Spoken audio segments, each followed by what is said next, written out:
Boa noite. É uma alegria estarmos mais uma vez unidos. E seguindo aquele aconselhamento de Jesus, que disse que onde estivesse 2 ou mais em seu nome, lá ele estaria. Vamos aproveitar esse evangelho para sentir a presença amorosa de Jesus em nossas vidas, que ele entre em nossas casas, em nossos corações, trazendo consolo, esclarecimento e aquilo que cada um de nós está efetivamente precisando. Para o tema do Evangelho dessa noite, falaremos sobre buscai antes o reino de Deus. E quando nós pensamos na imensidão dos ensinamentos de Jesus, quando nós pensamos na figura excelsa de Jesus, é muito comum, em razão da perfeição espiritual que ele tem, ele falava ali para uma multidão, mas o seu magnetismo espiritual, em razão dele ser o modelo, o guia, o mestre, ele falava para aquela multidão, mas ele era capaz de tocar individualmente o coração daqueles que estivessem ouvindo. A busca dessa noite é que o ensino de Jesus toque individualmente o nosso coração, trazendo aquilo que efetivamente nós estamos precisando. E é natural, para que a mensagem se percorresse no tempo e não se perdesse, era muito natural que Jesus falasse através de alegorias, né? Falava de uma maneira em que ele respeitava a condição evolutiva daquele que estava ouvindo. Ao passo que, à medida que vamos evoluindo, à medida que vamos compreendendo, à medida que vamos adquirindo novos conhecimentos, nós vamos compreendendo a mensagem de uma forma diferente. É por essa razão que existem muitas interpretações da passagem de Jesus. Mas nós temos sempre que buscar a essência do ensinamento, deixar que aquilo toque dentro de nós. E para o evangelho dessa noite, nós buscamos inspiração no evangelho de Lucas, lá no capítulo 12, a partir do versículo 13. E é narrado nesta passagem que Jesus estava ali, repleto, né, naquela multidão que o seguia. E em dado momento, uma pessoa chega até ele e diz para que ele falasse para um de seus irmãos que partilhasse com ele uma herança. Jesus diz que a vida de qualquer não consiste na abundância do que possui, e aí ele começa propondo uma história. Diz assim Jesus: a herdade de um homem rico tinha produzido em abundância. E arrazoava consigo mesmo, dizendo: que farei? Não tenho onde recolher os meus frutos. E farei isso. E disse: farei isso. Derrubarei os meus celeiros e edificarei outros maiores. E ali recolherei todas as minhas novidades e os meus bens. E direi à minha alma: alma, tens em depósito muitos bens para muitos anos. Descansa, come, bebe e folga. Mas Deus lhe disse: louco, esta noite te pedirão a tua alma. E o que tens preparado? Para quem será? E depois de narrar essa história, segue Jesus dizendo: assim é aquele que para si ajunta tesouros e não é rico para com Deus. Portanto vos digo, não estejais apreensivo pela vossa vida sobre o que comereis, nem pelo corpo sobre o que vestireis. Mais é a vida do que o sustento, e o corpo mais do que as vestes. Considerai os corvos, que nem semeiam, nem cegam, nem têm despensas, nem celeiros, e Deus os alimenta. quanto mais valei vós do que as aves. E qual de vós, sendo solícito, pode acrescentar um côvado à sua estatura? Pois se ainda nem podeis com as coisas mínimas, porque estáis ansiosos pelas outras? E segue Jesus. Considerai os lírios, como eles crescem, não trabalham, nem fiam. E digo-vos que nem ainda Salomão, em toda a sua glória, se vestiu como um deles. E se Deus assim veste a erva, que está no campo e amanhã será jogada ao fogo, quanto mais a vós, homens de pouca fé? Não pergunteis, pois, que haveis de comer, ou que haveis de beber, e não andeis inquietos, porque as nações do mundo buscam todas essas coisas, mas vosso Pai sabe que precisais delas. E vai finalizando Jesus dizendo: buscai antes o reino de Deus, e todas estas coisas vos serão acrescentadas. Não temais, ó pequeno rebanho, porque o vosso Pai agradou dar-vos o reino. E alegoricamente Jesus vai finalizando: vendeis o que tendes, dai esmola, fazei para vós bolsas que não se envelheçam, tesouro nos céus que nunca se acabe, aonde não chega o ladrão e a traça não rói. Porque onde estiver o vosso coração, o vosso tesouro, ali estará também o vosso coração. Encerrando assim aquele diálogo. Essa passagem, ela é muito rica. Ela nos proporciona, num tom poético, num tom que quer alcançar as almas no interior, ela nos proporciona inúmeras reflexões. Através dessa passagem, nós poderíamos, por exemplo, falar da avareza, ou então da prova da riqueza e da prova da pobreza. Poderíamos falar do necessário, do supérfluo, da lei do trabalho, da ansiedade, da providência divina, enfim. Poderíamos, nessa passagem, extrair diversos direcionamentos, diversas reflexões. Mas hoje, o nosso olhar, a nossa reflexão, será sobre esse convite que Jesus faz de buscarmos antes o reino de Deus. Sem ficar preso nas alegorias da letra da lei, da letra do que está escrito no Evangelho, vamos buscar em essência compreender o que Jesus está nos convidando. E é muito curioso que em vários momentos Jesus nos alerta acerca da existência de algo mais do que a matéria. Né? Então ele diz assim: mais é a vida do que o sustento, o corpo mais do que as vestes. Jesus já vai nos trazendo essa ideia e essa convicção de que existem mundos diferentes, de que existem dois mundos, de que existe um mundo material temporário, porque ele fala, ele narra: louco, esta noite te pedirão tua alma. Um mundo temporário, um mundo material, e um outro mundo, um mundo espiritual que vai além desse que nós estamos vendo.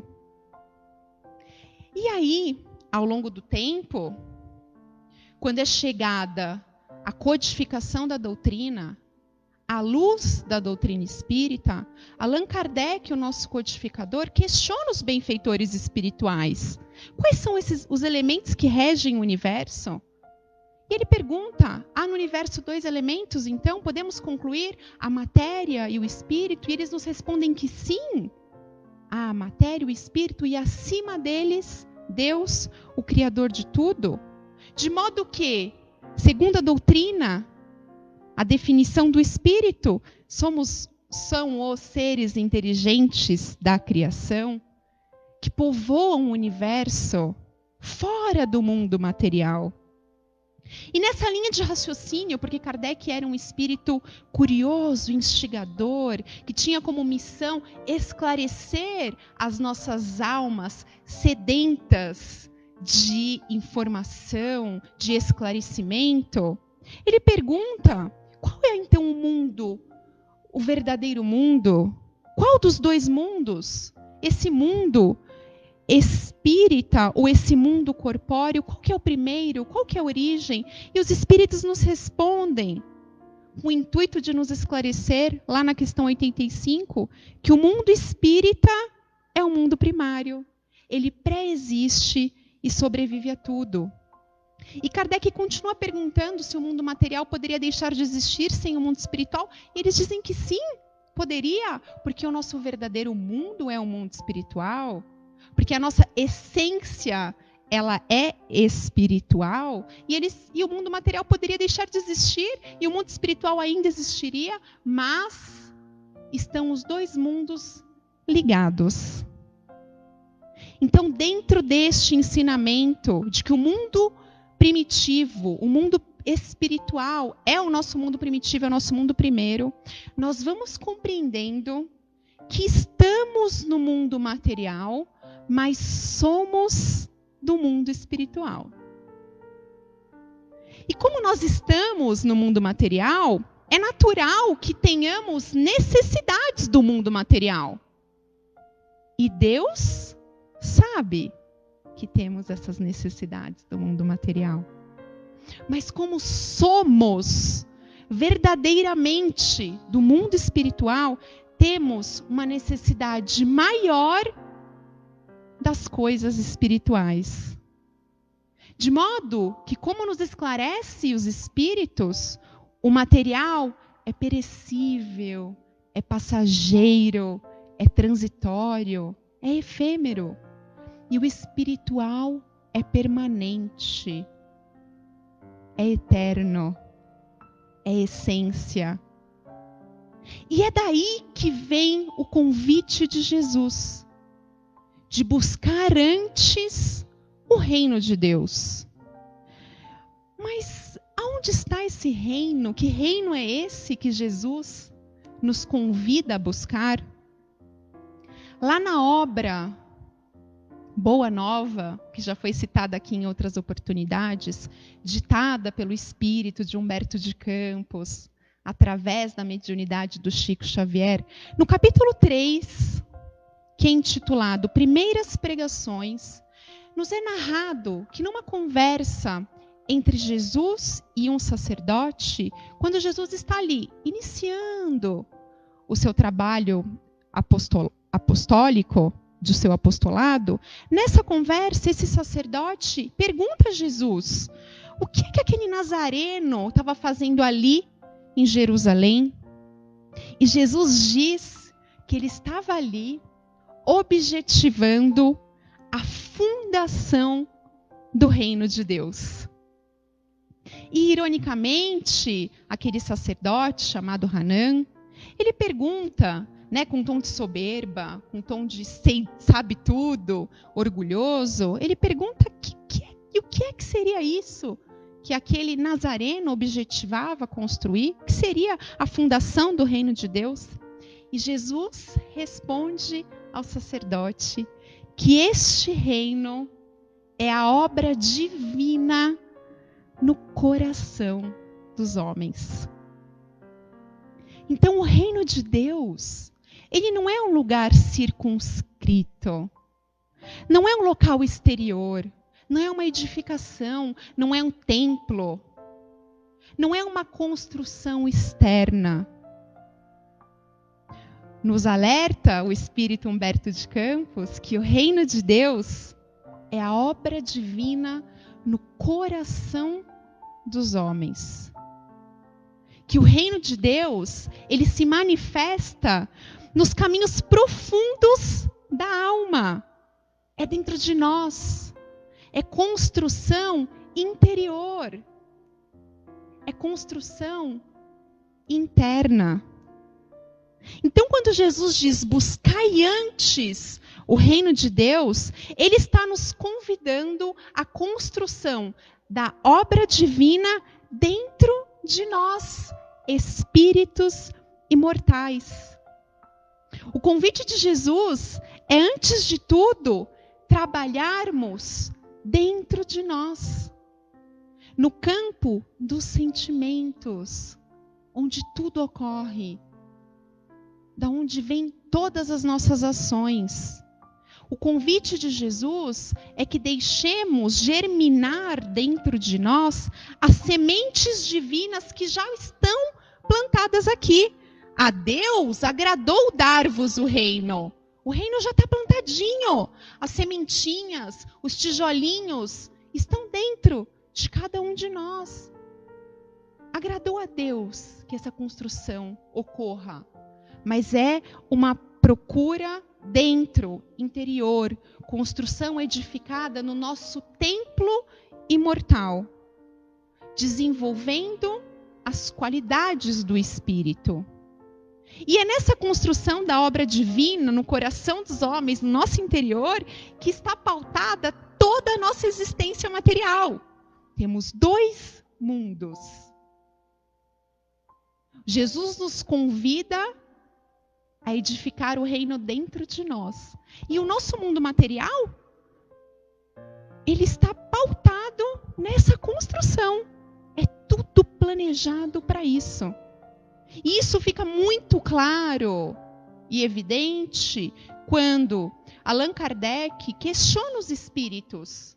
Mas, se existe um mundo, 2 mundos, o espiritual que sobrevive, por que é que nós reencarnamos? Qual o objetivo de estarmos nessa matéria grosseira? Qual é o objetivo para o espírito? E os espíritos não respondem. Deus impõe a encarnação, a experiência corporal, a experiência no mundo material, para que cheguem à perfeição. E essa perfeição, ela só virá através do quê? Dessa construção do templo de Deus dentro de nós. Então, todos nós aqui, eu, você que está aí na sua casa, o pessoal que está aqui nos amparando, temos como objetivo o mesmo objetivo: alcançar a perfeição. A gente pode dizer que esse objetivo é o gênero, alcançar a perfeição. Só que aí, neste processo de aperfeiçoamento, para que a gente alcance a perfeição, nós temos individualmente, cada um de nós, traçado um propósito existencial, um plano de vida. E esse plano de vida, ele é feito individualmente, de acordo com as nossas necessidades individuais. Então, todos nós temos o objetivo da perfeição, mas cada um de nós tem um propósito existencial individual, de acordo com a necessidade individual de cada um.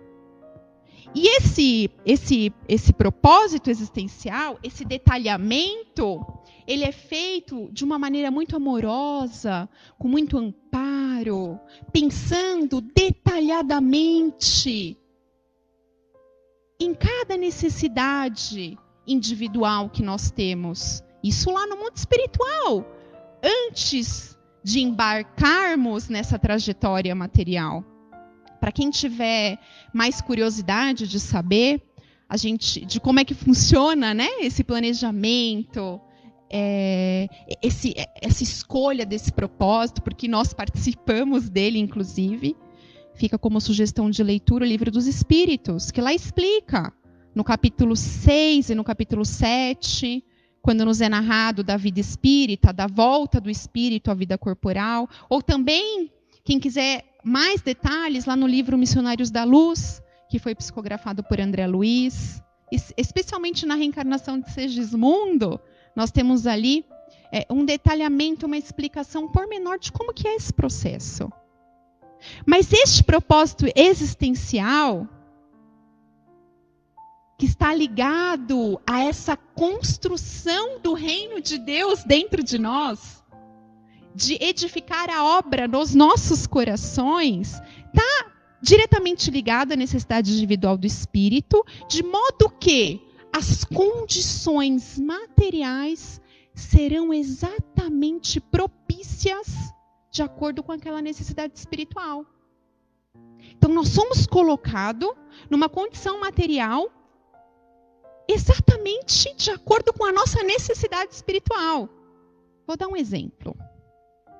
Vamos supor, um exemplo, que como propósito existencial, plano de vida, o gênero, eu preciso evoluir, né? Mas como propósito existencial dessa existência, como plano de vida, vou reencarnar. Eu tenho como propósito existencial aparar as arestas com algum desafeto meu, com alguma pessoa que a gente andou se estranhando por aí. O objetivo existencial é ter a virtude do perdão. É amealhar a virtude do perdão. O sentimento do perdão. Esse é o propósito. E aí, como é que dá esse processo? Todas as condições materiais serão para favorecer que eu alcance esse plano de vida de adquirir a virtude do perdão através do convívio com aquele meu desafeto. Então, como é que vai ser nesse meu plano de vida? Eu vou me reencontrar em matéria. No caso aqui, no meu exemplo, com meu pai. Vamos voltar como pai e filho. Porque, na verdade, na outra existência, na outra tentativa, nós voltamos como marido e mulher, mas não deu muito certo. A gente falhou no plano. Foi divórcio litigioso, briga pelos bens. Então, dessa vez, nessa nova tentativa de edificar o reino de Deus no coração, foi objetivado que a gente viesse como pai e filho e todas as condições materiais ao nosso redor para favorecer a edificação desse reino de Deus no nosso interior, conseguindo a virtude do perdão.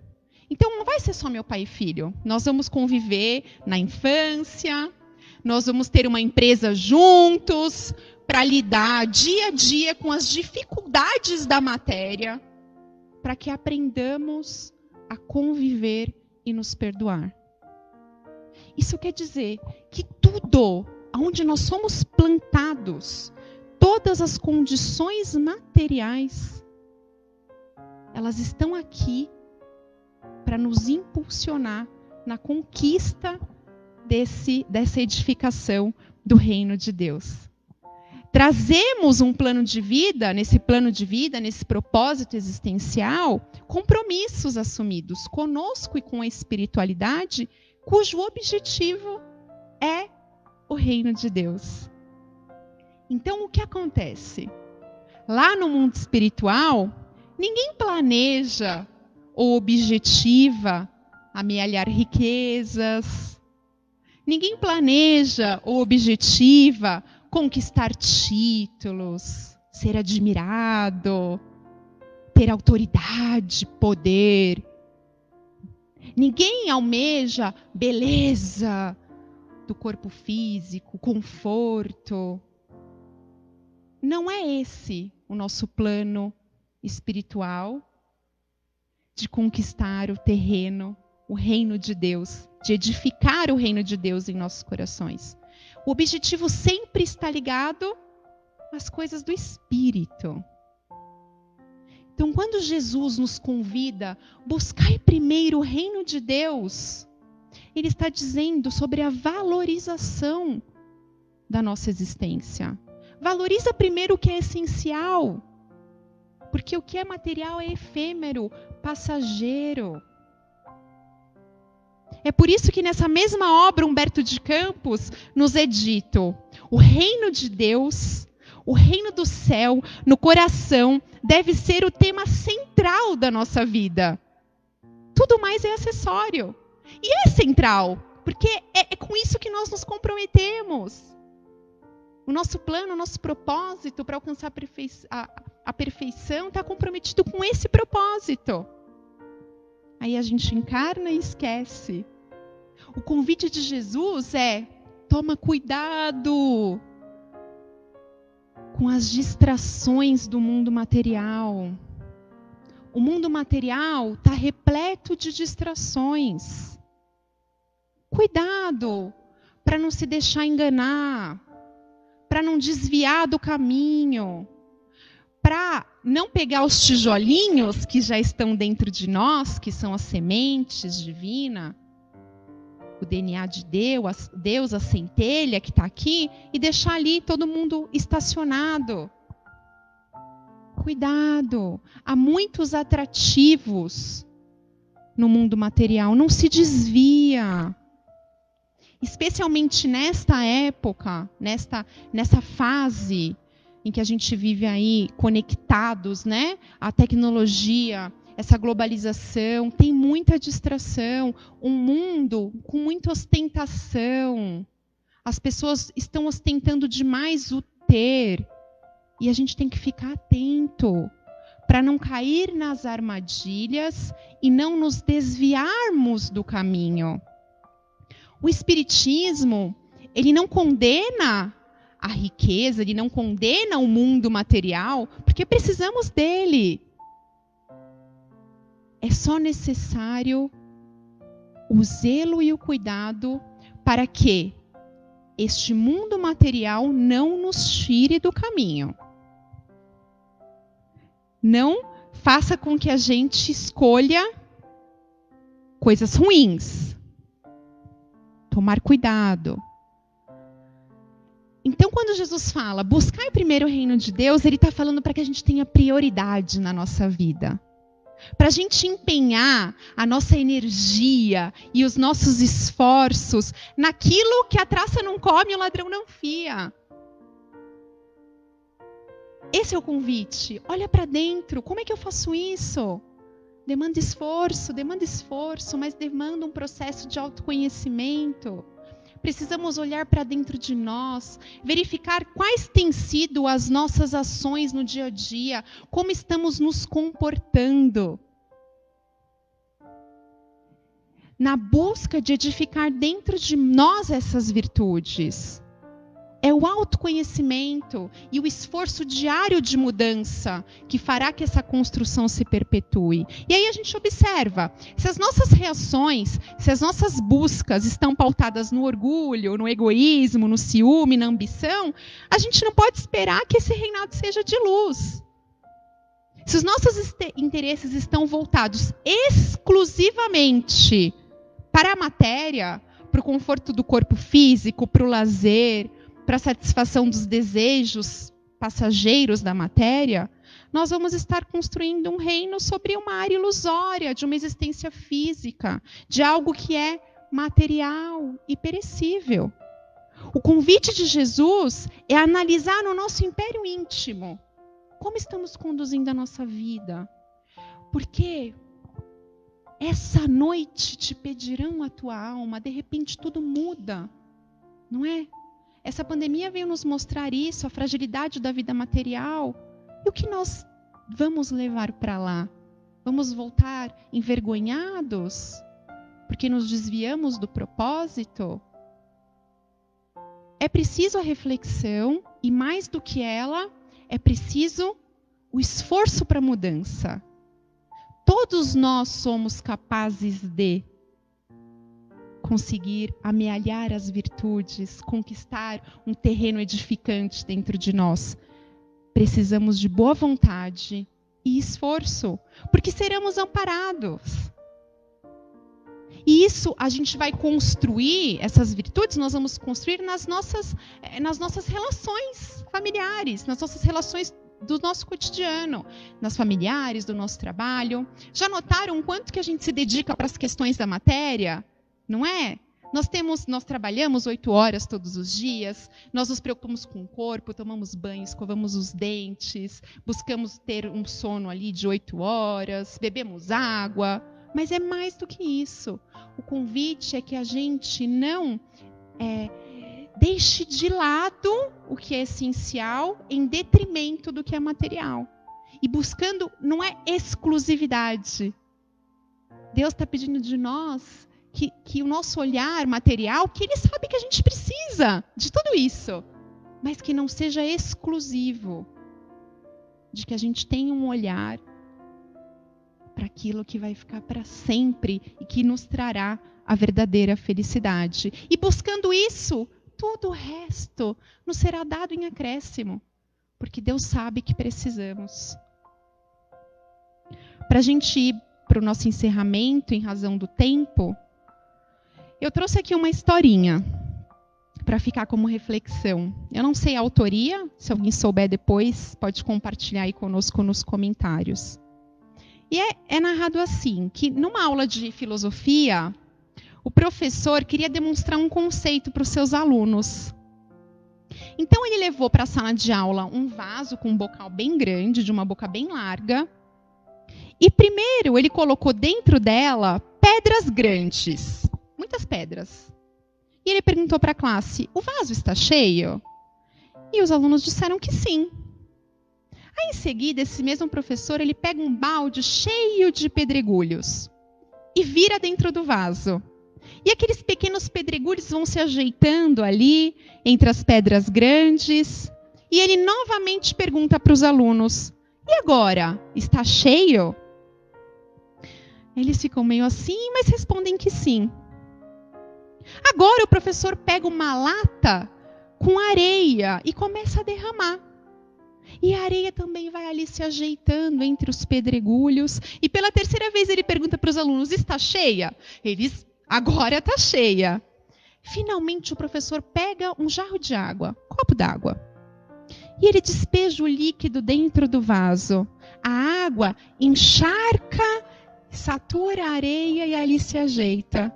E neste ponto o professor pergunta, qual que é o ensinamento que podemos tirar dessa demonstração? Um aluno levanta a mão e diz, não importa o quanto que a nossa agenda esteja cheia, sempre a gente consegue inserir mais alguma coisa. E o professor fala, não é exatamente isso. O ponto, diz o professor, é o seguinte, se você não colocar, em primeiro lugar, as pedras grandes dentro do vaso, nunca mais conseguirá colocá-las. Vamos, tenta! Então, ele propõe àquele aluno que faça o mesmo. Dá outro jarro para ele grande, e aí o aluno tenta, só que invertendo a ordem das coisas. Primeiro ele coloca a água, seguido da areia, depois os pedregulhos, e por último ele tenta colocar as pedras grandes, mas elas não cabem no vaso. Ela já estava cheia das coisas pequenas, das coisas menores. Então o professor explica, as pedras grandes são o que realmente importa na nossa vida. Deus, os ensinamentos de Jesus, o nosso aprimoramento moral, espiritual, a nossa família. Quando você dá prioridade a isso e se mantém firme, as demais coisas se ajustarão por si mesma.